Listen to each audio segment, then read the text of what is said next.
Those things are mutually exclusive. I really don't. You don't have to, get super psyched up and motivated to train. You should look forward to your sessions. And sometimes they're not going to be enjoyable, and sometimes you've got to grin and bear it. However, if the prevailing theme is I do not want to train today, not because it's going to be difficult, but because I simply do not enjoy this, you're not going to go anywhere because you're going to give up. So, I'm not trying to say that, everything's about doing what you want to do in the gym. No, that's not true. However, the best program is certainly, and again, this is with anything, so it's nothing new, is anything you can stick to. You could be given the best program in the world. If you do not do it, and if you do not stick to it, you will go nowhere and potentially backwards. Again, the stronger you get, the more chance you have of going backwards rather than just stalling. So, there's a reason why I do things the way I do. So the reason I do 4-week blocks is to keep it interesting. Well, also less financial commitment as well. I mean, I've been there with a coach and I paid for 16 weeks. I got injured after 14 weeks of doing nothing. That was money well spent. So it's less financial commitment as well. But there's a chance for frequent reviewing of things. Every block, I usually ask, is there anything you want to talk about, anything you want to go through, anything you like, didn't like, and so on. And I might have an idea of how the 12 weeks are going to look in my mind, and it might change from week to week, but most likely block to block, i.e. every 4 weeks, because nothing's set in stone. I had someone recently reach out to me, not going to mention who or the coach they were referring to, but they were having difficulties with their coach that they were using, prescribing sessions they couldn't do, and that was the reason they felt confused, potentially a little bit unmotivated, and not really sure what to do next. So dwindling motivation can come from a multitude of factors, not just cramping forearm, not just monotonous sessions.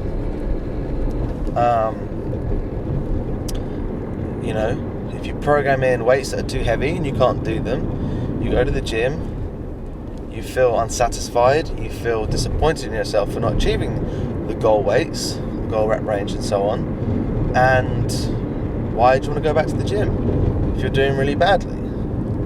It is difficult. And that, again, is some of the reason for the auto-regulation process that I'm a big fan of. So you've got to keep motivation high and confidence high, and when you're feeling the most confident and the happiest in your training, you're most likely to do your own research, you're most likely to do the mobility work and everything around the gym, because training isn't just the 1 to 3 hours in the gym. It's everything around it, without getting too mad, too obsessive, and so on. But it really is, there's a lot of things you can do to improve those 2-3 hours and cramp all over the place. And the happier you are and the more motivated you are about your training, the more likely you're going to be doing all the other things. And I'm sure the people that are listening to this now that can agree with this are thinking, yeah, that's right. When I'm the happiest, when I'm feeling really confident, I'm prepping my meals, I'm doing some stretching here and there, I'm doing the recovery walks, or a bit of recycling, or a bit of this and the other. Whatever your recovery methods are, you're more likely to do them when you're buzzing about training. But when things get stale, you stop doing all of that because you're not enjoying it. And that is coming from my own experience, not just me saying this like I'm perfect, because Christ, motivation definitely dwindles at times. And that is sort of why I'm saying this message, some sort of catharsis, that, you've got to keep mixing things up. And obviously that's kind of my job. But I'm explaining why I like to keep things interesting and change the protocols and change the rep ranges and have an off season and have deloaded and mix up sessions and washout blocks or whatever you want to call them, and do some vastly different things. I've got a couple of guys, 4 guys testing within the next 2 weeks, and 2 of those guys are going to the British Championships, and I've already planned out what we're going to be doing for the next few months, and we're going to be mixing things up a lot, because I'm very aware with those 2 individuals that things have been hard, incredibly hard and incredibly mundane at times, set after set, rep after rep, and similar exercises, and progressively overloading all these great things, and it has worked, and it seems like they're both doing very well. However, I'm going to want to change things up just to keep it interesting, and just to keep the body healthy and the mind healthy, and get them coming into the gym and looking forward to a new training split. Because my God, I know Ed Cohen said, about running the same cycle over and over again until he basically died. 28 years, he's still alive, but don't worry. But yeah, that's great, because he enjoyed what he was doing. He was mixing up here and there. But these higher frequency programs that not necessarily everyone's running, some of you running a concurrent method, some of you a more linear method, some of you more block, some of you more undulating. So everyone's got a bit of a different approach. No one's got the same thing, because I do not think that there is one way, and I do think there's many ways to skin a cat, and I do pick different things based off the person. So that's all well and good if you're enjoying it, but if you're starting to waver in motivation, you need to make your coach know, which is me if you're watching this video, and I will happily change things and make things more interesting and add things in there that you find interesting. And this isn't because anyone's bored. I'm just saying this because I've seen things recently on social media about people getting bored, and I think, yeah, it's because of what your training program is. It's because you have no fun anymore, because you've made it work and not fun. And I've been there, and you take yourself too seriously. And at the end of the day, you have to realise this is a hobby. This is not the Olympics, and this is your passion, potentially. But, you have to enjoy the process, because if you do not enjoy the process, you will not be around for long. You have to enjoy the process. I think JP Couchy, did a video on this sort of recently, or within the last year.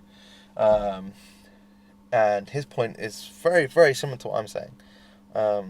In that if you get addicted to these PRs and the progress, and that's all you want is progress, and that's all you want, you're not going to go very far, because the stronger you get, the harder it will be to progress. You have to enjoy your training sessions. You have to enjoy each block. Not all training sessions are going to be enjoyable. Life isn't like that. Happiness isn't like that. However, if you are going to the gym only to get PBs and PRs, or whatever you want to call them, you're going to struggle as time goes on to make PBs, and therefore you will struggle mentally to continue in the gym. You have to enjoy your training sessions, otherwise you are not coming back. So, it's more really of an explanation of why certain protocols change from time to time, certain exercises change from time to time. There are a multitude of reasons why I do things. And some of them is just to literally correct a weakness. But sometimes I'm like, we need to mix this up, because this is getting boring for me even writing it. So that's the reason for that. Sometimes I've stuck with exercises with people, And I may not think they're even the best exercise for them necessarily, but I see how much they're enjoying it, and that will give them more progress than if I change exercise to something they don't like and then they half-ass. Because you get more out of something when you put 100% into something than putting 80% into something else.